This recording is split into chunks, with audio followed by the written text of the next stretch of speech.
Wow.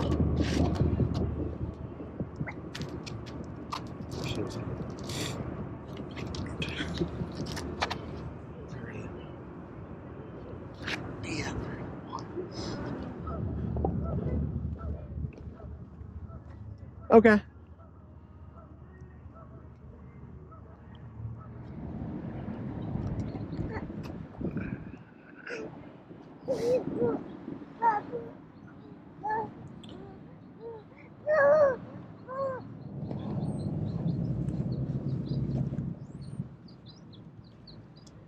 Wave to the camera. Sophie, wave to the camera. Wave to the camera.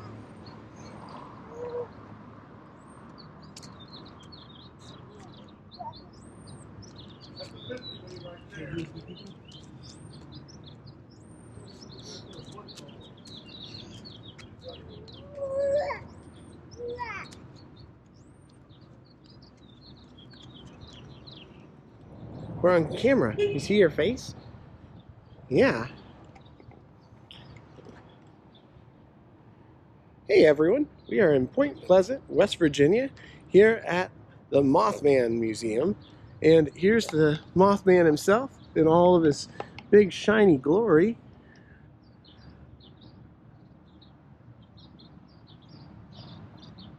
We're going to take you on a little bit of a walking tour of the Mothman Museum and the shop that is attached to it.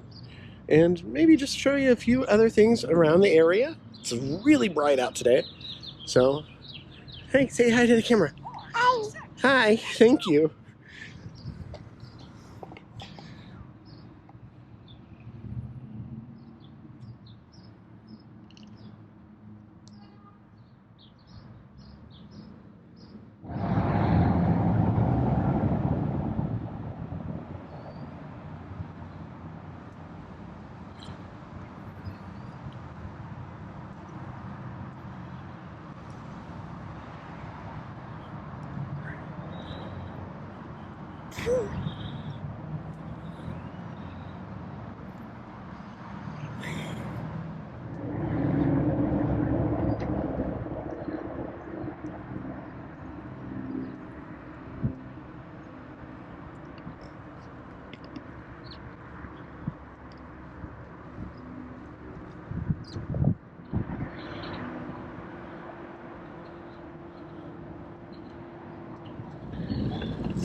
Oh, that's cute. I think that's the pin I'm gonna get. Put that on my work coat. Well, they do have the one that's like the Batman logo, but I think the cute one's better. Well, no. That's cool. Bookmark.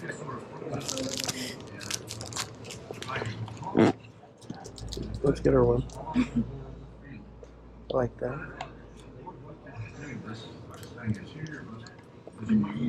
Oh. Yeah, pick her one out.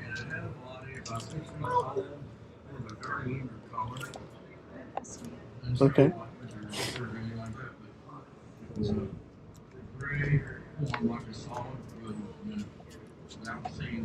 Sunglasses, hats. Some patches of other cryptids. No.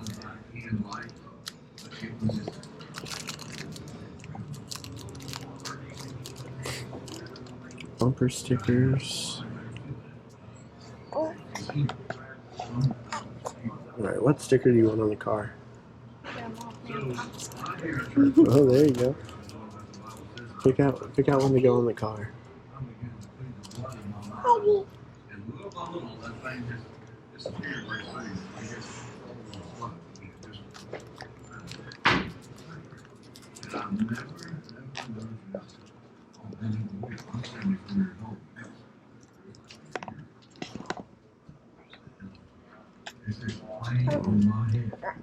EERIE.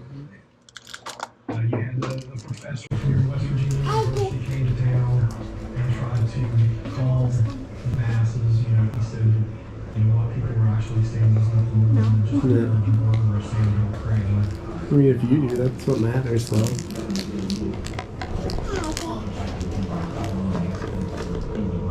I like that one. I was gonna say that one or like either one of those or maybe that one. I couldn't decide. That's why I figured I'd ask you.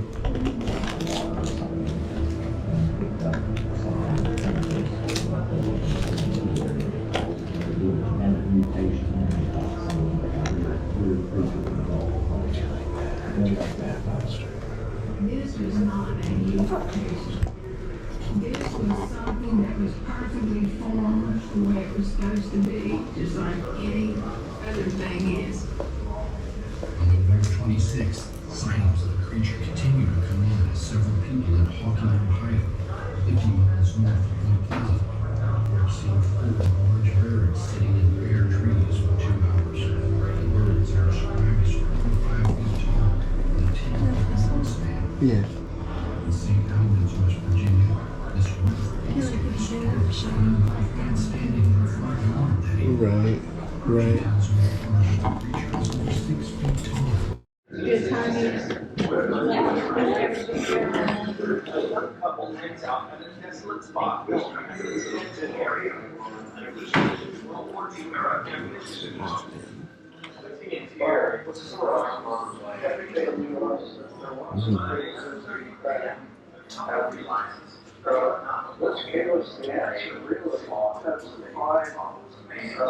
Good timing. Back in the 1950s, the techniques for making the new high-strength steels were still being learned. Foundries with polished and multi-castings were the result was a strong surface, but unknown to scientists, a dangerously weak interior. One of the light bars on the Silver Bridge had a tiny crack created when it was made over 20 years earlier. Pollutions spewed from nearby factories. It's cool. These are all movie props over here. Just yards away for over 40 years, eating away at the tiny crack. Breakaway glass. Oh, this is really cool. A slate board for the Mothman prophecies. Some of the sketches used in it. Signed cast photos and costumes. Signed movie poster. High-strength steel would carry the stresses of a suspension bridge. The Silver Bridge hung from single high-bar chains on both sides of the road. But the tiny, undetected crack caused a single link to fail. When the chain on one side of the bridge snapped, the other chain could not take the weight of the bridge, and down it went.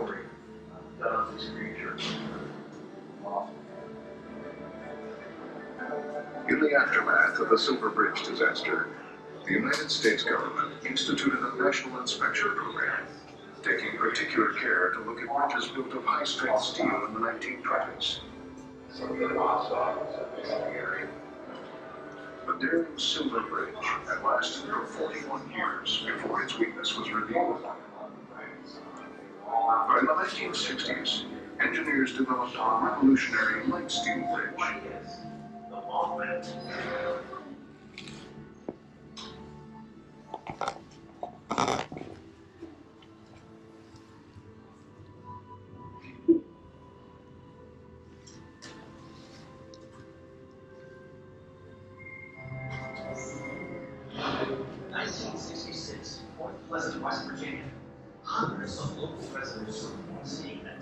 flying creature. Man-like features, red eyes, and wings. So what is this strange monster that people call the Mothman? Some residents think the Mothman sightings are just a case of imaginations run wild, fueled by mass hysteria. But others believe that its origins can be traced to the abandoned TNT area where the Mothman was first spotted. The TNT area became contaminated with some of the chemicals and explosives that were manufactured there. This would be a perfect environment for Mothman. Then, as the mystery grows, These newspaper clippings are really cool. These newspaper clippings are really cool. Some of the photos from the collapse and everything.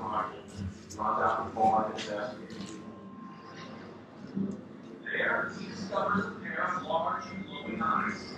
He immediately takes aim and fires. He hears something fall to the floor in the barn. He's angry emotions, wondering if he's slain the infamous Mothman. But he soon realizes this is no monster. In reality, it is a hard, white barn.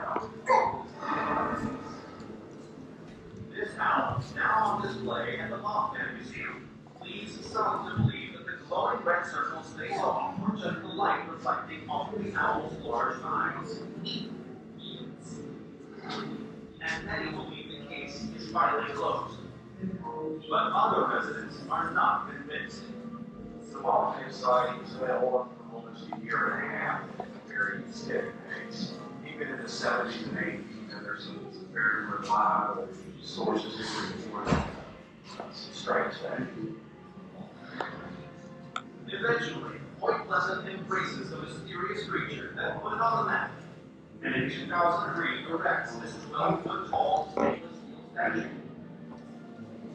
And ever since opening his museum 2 years later, Jeff Walmsley has continued his quest for the truth.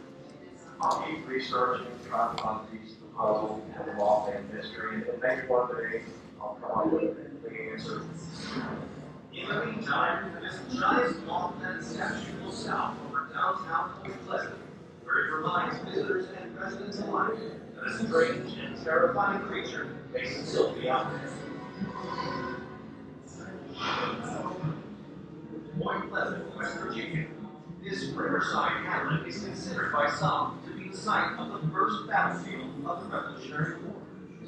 But more recent otherworldly events have sparked a revolutionary change in our understanding of the universe. And many of these encounters are commemorated at the Mothman Museum.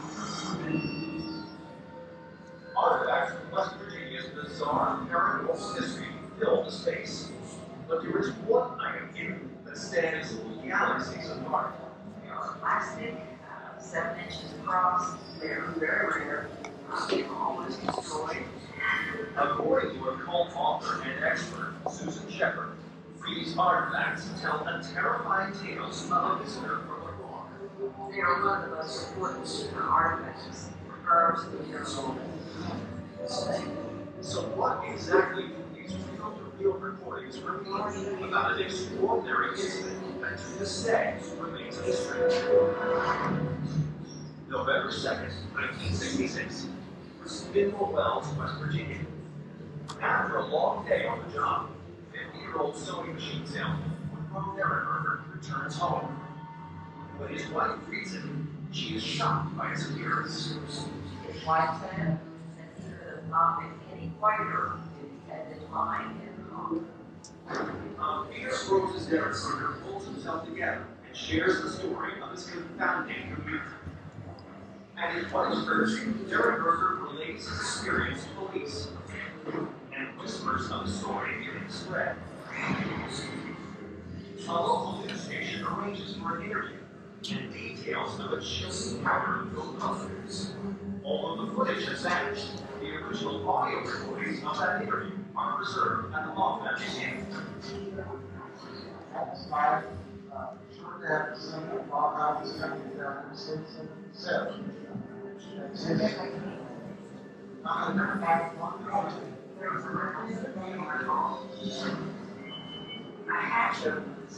A man steps out. Spacecraft then shoots up to about 75 feet over the highway. An awe-stricken Derringer watches as the figure slowly approaches the car. He had dark hair that was slicked straight back. He was wearing a long black Nice, coat sweetheart. with a beaming smile. He said, "Don't give you no harm." The humanoid introduces himself as Indrid Cole. And while his intentions are not clear, he does reveal that he's a searcher from a distant planet of beings who eat, sleep, and breathe just like humans. The conversation lasted 5 to 10 minutes, and Cole ended the conversation with the words, When Derringer concludes his tale, the skeptical interviewer digs deeper. there were questions that were trying to discredit Mr. Darrenberger. They asked him if he had stopped at a bar on the way home. Was he a drinker? But Derringer remains adamant. What I saw last night, so was a bit of imagination. It was there, and I was there. But not everyone is convinced of Derringer's veracity. Should we put her on the face? At the same time, Cole He is Derringer telling the truth. Sylvie. Hi, baby. Hi, sweetheart. You running from Mothman?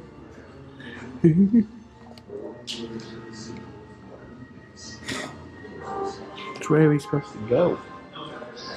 Well, which way we go? Oh, that's neat. Okay.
As they quivered near the house, they spotted some strange lights in the sky that hardly for the trees. Marcella's father was mesmerized. You gotta look at this is a plane. And I said, oh, sure, you know. And I just kept on walking towards the car. She was carrying her daughter when suddenly a figure stirred nearby. I had just approached the car, and out of the corner of my eyes, I saw this creature, which was over 6 foot tall, feathers. It just looked like a giant bird, but yet a man. And it was standing with shoulders and its lip, and I just couldn't imagine what I was seeing, and panicked, and I tried to run, I couldn't. In a state of shock, Marcella felt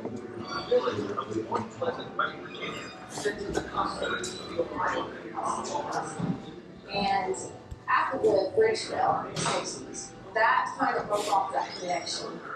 And so a lot of businesses started to close, and it became kind of a ghost town. And so basically, the museum and the festival took off. And then, you know, during the Mothman Festival, you can't hardly believe there's so many people. You're bringing like 8,000 to 10,000 people to a town with a population of less than 5,000. Between the years of 1966 and 1967, sightings of a red-eyed monster dubbed the Mothman helped put the town of Point Pleasant, West Virginia on the map. However, it was the collapse of a bridge spanning the Ohio River in December of 1967 that brought the town to a tragic sort of prominence. Since that time, this sleepy hamlet on the banks of the mighty Ohio and the Kanawha rivers has adopted a strange fame, bolstered by their most renowned resident, the Mothman. Now, over 50 years since the Silver Bridge tumbled into the icy waters and took with it 47 lives, Point Pleasant has begun to rebuild. Life here at Point Pleasant is laid back. I mean, you know, it's not your hustle bustle of a big city, and I think that's why a lot of people choose to stay here. My dad is Jeff Walmsley, the owner of the Mothman Museum. So basically, from my young adulthood up, Mothman pretty much surrounds a lot of my life. You know, it's just a little Main Street town that just happens to have a monster in its history, and it's a nice calling card. Mothman became something they fell in love with, and then it was the town they really fell in love with. And I ultimately believe it. All of a sudden, the TV started to hear cloud kitchen noise. As he looked out the back window, he saw. Oh, this is cool. Let's pick some stuff out. She keeps saying hi to the Mothman. Oh, that's cute. Say hi, baby.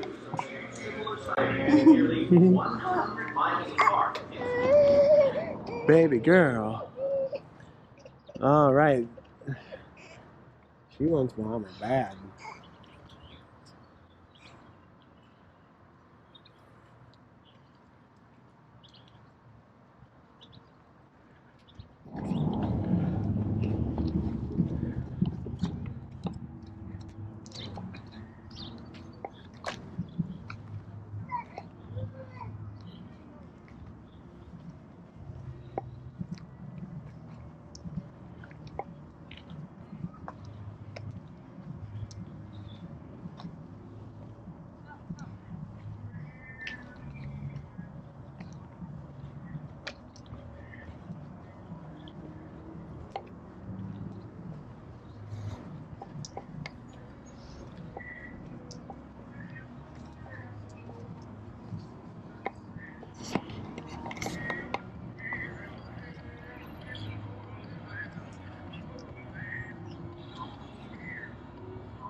Voiceover. I'll do like a voiceover.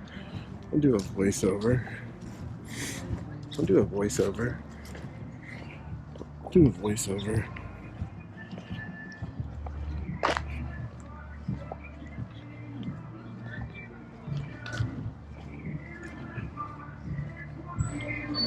I'll do a voiceover or something.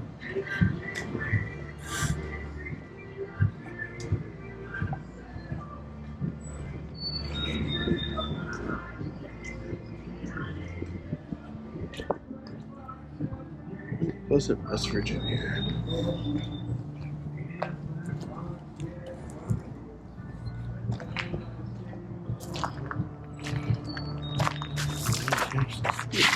Ow. No.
Oh, and a statue of Daniel Boone.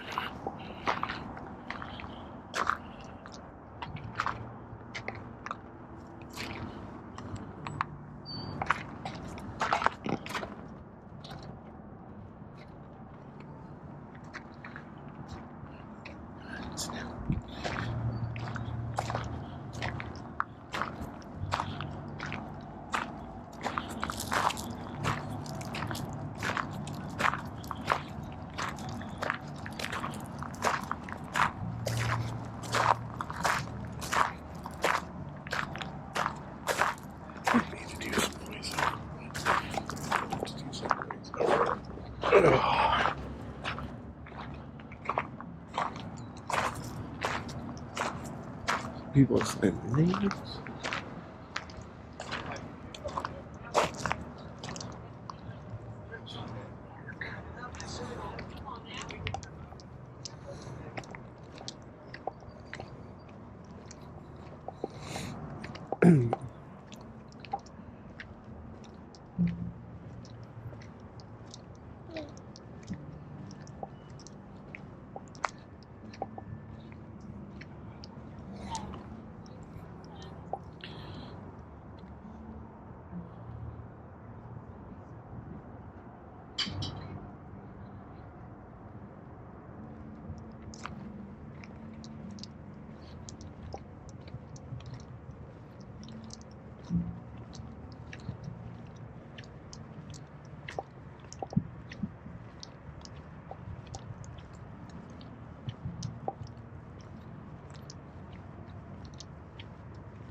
Mothman's ass. Look at that ass.